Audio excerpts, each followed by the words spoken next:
I just remember at the time feeling like I was absolutely fine, you know, and all of a sudden I had no control. All of a sudden I realized I did not.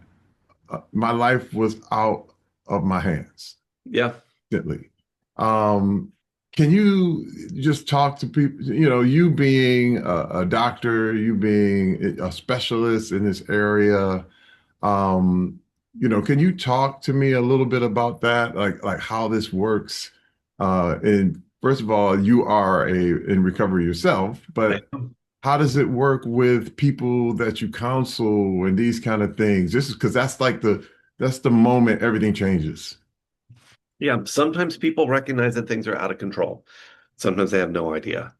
The way that our brain as addicts works neurologically is that our brain has wired itself to use this behavior that numbs out the trauma, that numbs out the pain, that helps us to sort of feel like we're surviving. Um, and sometimes people are aware that, this is getting out of control. There's something that's not quite working here. I know that was the case for myself. I was in denial for years and years and years, and at some point it was this acceptance of, you know what, I've been trying to pull back on this behavior. I've been trying to stop this behavior, and I can't. Mm, And so I need to do something about that.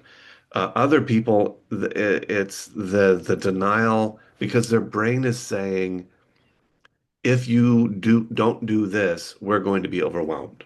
And the mm, brain is very good at sort of painting a picture that isn't reality. And so other people's brains are painting that picture that like, no, this is fine, everything's good. And addicts have gotten really good at denying to themselves and to others that there's an issue going on. And one of the very first things that when people come into our program or any solid program for recovery from sex addiction or any addiction for that matter, one of the very first things that we always address is that denial piece mm, because, it's so easy for people to have that, no, no, no, things are good. I was the same as you. I thought, I'm solid. I'm good. I've got this. I did function pretty well in my addiction, mm, but I know how much better I function in recovery, and it's night and day.